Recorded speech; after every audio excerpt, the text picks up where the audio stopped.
Olá, amigos e amigas, bem-vindos a mais um vídeo do nosso canal Amigo de Penas. Hoje nós vamos falar sobre agapornis.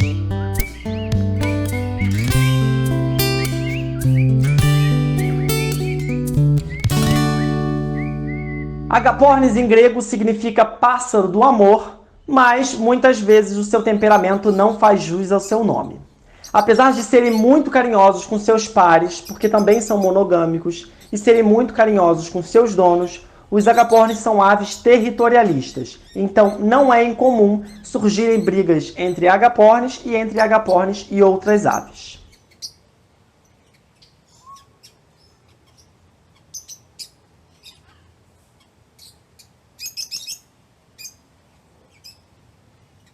Esse pequeno papagaio de origem africana não mede muito mais do que 15 centímetros e pesa em torno de 50 gramas. Ele tem um ciclo de vida muito parecido com o das calopsitas, então ele atinge a sua maturidade sexual, a sua vida adulta, aos 12 meses, vive em média 13 anos e, por ninhada, coloca cerca de 4 a 5 ovos. Porém, ao contrário das calopsitas, os agapornis se reproduzem de março a novembro, que são os meses menos quentes do ano no hemisfério sul.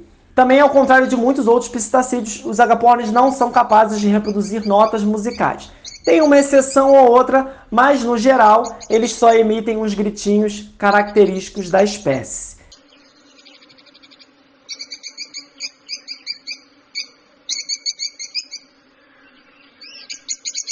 Também tem uma outra grande diferença dos agapornis para alguns outros psitacídeos, é que eles geraram ao longo do tempo subespécies. Então existem mais de uma espécie de agapornis na natureza e em cativeiro.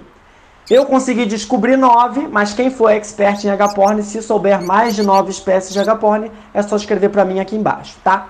No Brasil, existem 3 espécies de agapornis que são mais comuns, que é o agapornis rosecolis, o agapornis fischer e o agapornis personata. A diferença entre eles é muito sutil, mas a gente pode falar aqui rapidinho sobre isso. O agapornis rosecolis é o mais fácil de você identificar, porque ele não tem um anel branco em volta do olho. Ele é um pouquinho maior que os outros também, e também ele possui cores mais opacas e menos presença de preto. Já o agapornis personata, ele tem um anel branco em volta do olho e ele tem essa máscara preta bem presente na ave. Eles são também um pouquinho menores que o agapornis rosecolis, então um do lado do outro dá para ver a diferença, mas quem não conhece e vira um agapornis sozinho, dificilmente vai identificar que ele é menor que o outro. E por último, o agapornis fischer, que ele é mais parecido com o personata, porque ele também tem um anel branco em volta do olho, mas ele não tem uma máscara preta tão forte quanto o do personata. Pelo contrário, ele tem apenas algumas manchas escuras na nuca ou talvez no rosto. Por serem espécies diferentes, apesar de estarmos falando da mesma família de aves, agapornis, não é recomendado que se cruze uma espécie com a outra, porque gera indivíduos híbridos, que nós já falamos aqui em outro vídeo. E parte dos indivíduos híbridos são inférteis. Se você por acaso cruzar o agapornis personata com o agapornis fischer, você vai ter uma espécie híbrida, mas que ainda continua fértil. Mas se você cruzar o personata ou o fischer com o agapornis rosecolis, você vai ter um filhote infértil. Então eles são espécies incompatíveis para gerar um filhote fértil. Não só por isso, mas por outros motivos também, não é recomendado cruzar animais de espécies diferentes, tá? E os agapornis também estão nesse grupo de aves que não devem ser cruzadas espécies diferentes. O valor de um agapornis hoje no Brasil, ele é um pouco mais baixo que o da calopsita, né? Não estou falando de mutações mais raras, estou dizendo assim, se você for numa pet shop e tiver calopsita e agapornis, a calopsita costuma custar um pouco mais, mas ele não é tão desvalorizado quanto o periquito australiano. Então, por exemplo, aqui no Rio de Janeiro, se você for num pet shop, você vai encontrar aí um periquito australiano por uns R$20, um agapornis por uns 80 e uma calopsita por uns 120, 130, tá?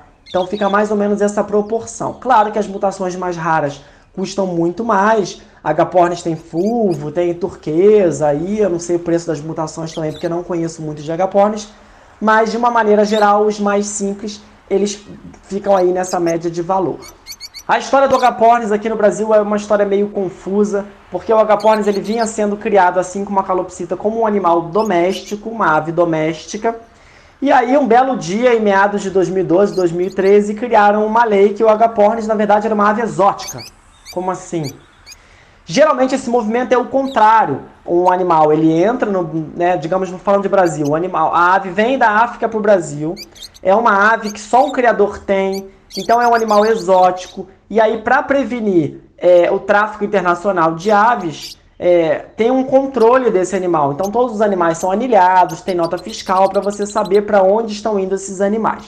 Mas chega uma hora que o animal é tão difundido no país, já tem tantos filhotes de tantos estados e tantas cidades que não justifica mais uma pessoa ir lá na África e traficar esse animal. Então, o governo geralmente faz uma revisão aí nos animais e classifica o animal como animal doméstico. Pô, pra que alguém vai na África pegar um agapornis na natureza se você compra um agapornis aqui por R$40 um filhote na papa, por R$80 numa pet shop? Não justifica. E por não justificar é que geralmente o movimento é nesse sentido, né? Ele vem de ave exótica, quando tem muitos no país, ele vira uma ave doméstica. Mas o caso do agapornis foi o contrário. Ele provavelmente em alguma época ele já foi considerado ave exótica, ele veio sendo considerado como ave doméstica e em meados de 2012, 2013, não sei o que aconteceu, talvez tenha até uma explicação plausível, mas criou-se uma lei, teve um projeto de lei aí, que ele voltaria a ser uma ave exótica. Como esse projeto ainda está parado hoje, em outubro de 2020, alguns estados entraram com recurso e aí cada estado fez o que queria. Então, em alguns estados você continua o agapornis como ave doméstica, em outros não mexeram com esse assunto e o agapornis até então é considerado uma ave exótica. Se você tem interesse em criar agapornis, criar para reprodução e venda, verifique no seu estado como é que está o caso do agapornis, porque talvez você tenha que comprar uma ave anilhada, legalizada, com nota fiscal, e talvez você tenha que ser um criador comercial para poder reproduzir e revender aqueles animais, tá? Aí tem que ver a regra de cada estado, porque cada estado é diferente, tá bom?